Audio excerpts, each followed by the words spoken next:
approval without standards, tribute without content, honor without causes, admiration without reasons, love without a code of values. "We have discarded all our petty differences," Wesley Mooch was now saying into the microphone. "All partisan opinions, all personal interests and selfish views, in order to serve under the selfless leadership of John Galt." Why are they listening? Thought Dagny. Don't they see the hallmark of death in those faces? And the hallmark of life in his? Which state do they wish to choose? Which state do they seek for mankind? She looked at the faces in the ballroom. They were nervously blank. They showed nothing but the sagging weight of lethargy and the staleness of a chronic fear. They were looking at Galt and at Mooch, as if unable to perceive any difference between them, or to feel concern if a difference existed. Their empty, uncritical, unvaluing stare declaring, "Who am I to know?" She shuddered, remembering his sentence. The man who declares, "Who am I to know?" is declaring, "Who am I to live?" Did they care to live? She thought. They did not seem to care even for the effort of raising that question. She saw a few faces who seemed to care. They were looking at Galt with a desperate plea, with a wistfully tragic admiration, and with hands lying limply on the tables before them. These were the men who saw what he was, who lived in frustrated longing for his world. But tomorrow, if they saw him being murdered before them, their hands would hang as limply, and their eyes would look away, saying, "Who am I to act?" "Unity of action and purpose," said Mooch, "will bring us to a happier world."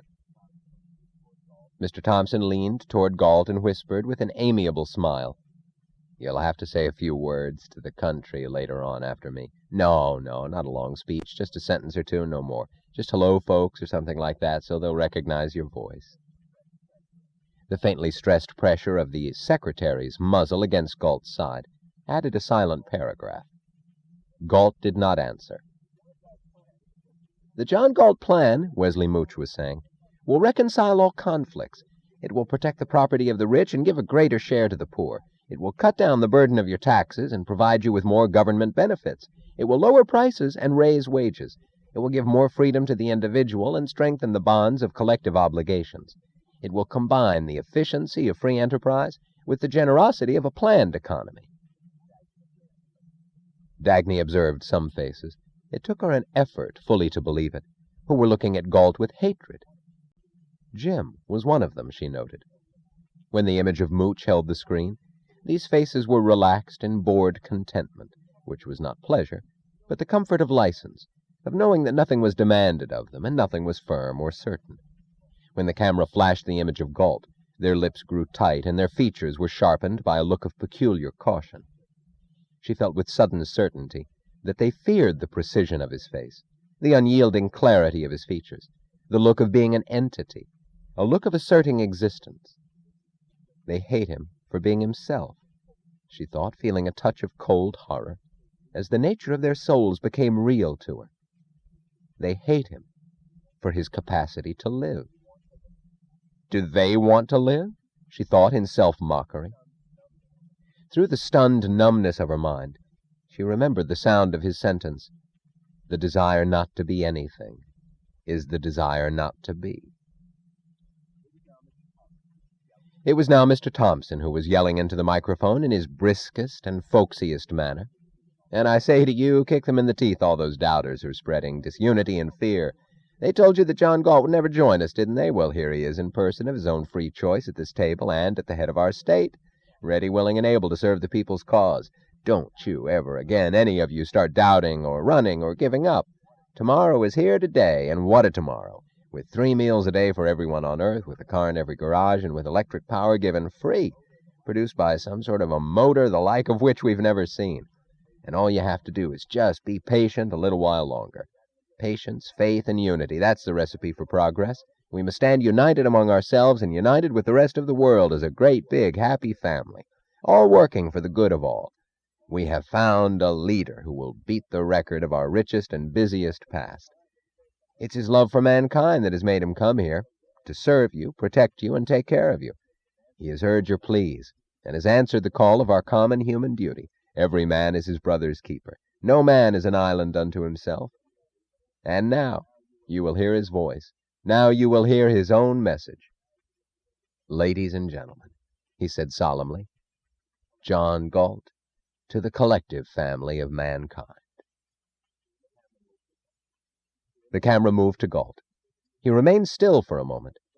Then, with so swift and expert a movement that his secretary's hand was unable to match it, he rose to his feet, leaning sidewise, leaving the pointed gun momentarily exposed to the sight of the world. Then, standing straight facing the cameras, looking at all his invisible viewers, he said, "Get the hell out of my way."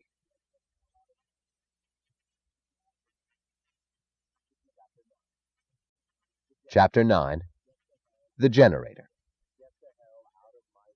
Get the hell out of my way. Dr. Robert Stadler heard it on the radio in his car.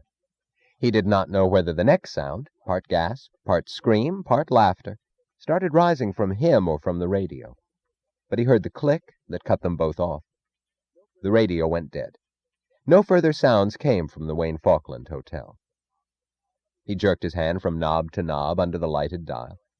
Nothing came through, no explanations, no pleas of technical trouble, no silence hiding music. All stations were off the air. He shuddered. He gripped the wheel, leaning forward across it like a jockey at the close of a race, and his foot pressed down on the accelerator. The small stretch of highway before him bounced with the leaping of his headlights. There was nothing beyond the lighted strip but the emptiness of the prairies of Iowa. He did not know why he had been listening to the broadcast. He did not know what made him tremble now. He chuckled abruptly. It sounded like a malevolent growl, either at the radio, or at those in the city, or at the sky. He was watching the rare posts of highway numbers. He did not need to consult a map.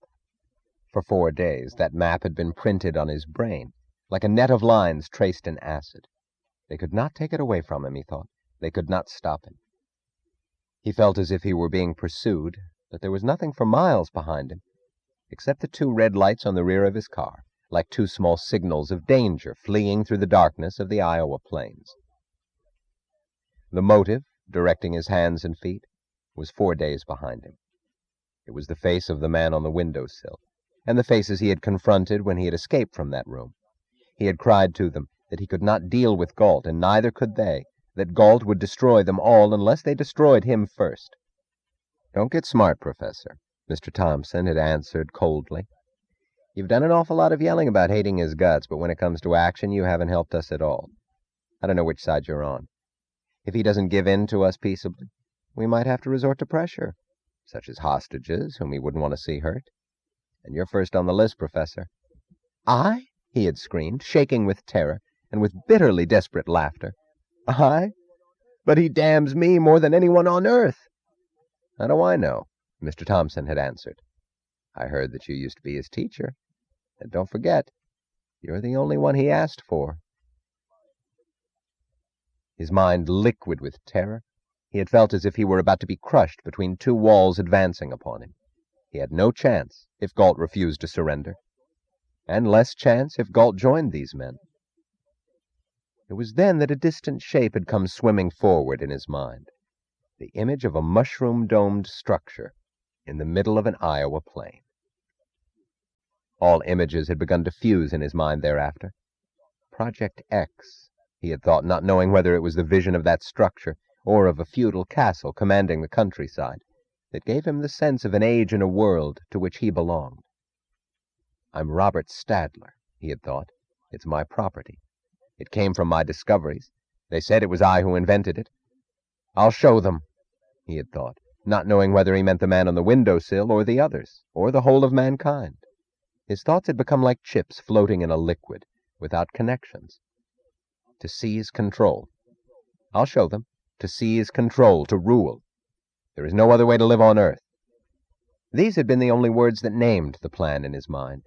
He had felt that the rest was clear to him, clear in the form of a savage emotion crying defiantly that he did not have to make it clear. He would seize control of Project X, and he would rule a part of the country as his private feudal domain. The means? His emotion had answered, somehow. The motive? His mind had repeated insistently that his motive was terror of Mr. Thompson's gang, that he was not safe among them any longer, that his plan was a practical necessity. In the depth of his liquid brain, his emotion had held another kind of terror, drowned along with the connections between his broken chips of words. These chips had been the only compass directing his course through 4 days and nights, while he drove down deserted highways, across a country collapsing into chaos, while he developed a monomaniac's cunning for obtaining illegal purchases of gas, while he snatched random hours of restless sleep in obscure motels under assumed names.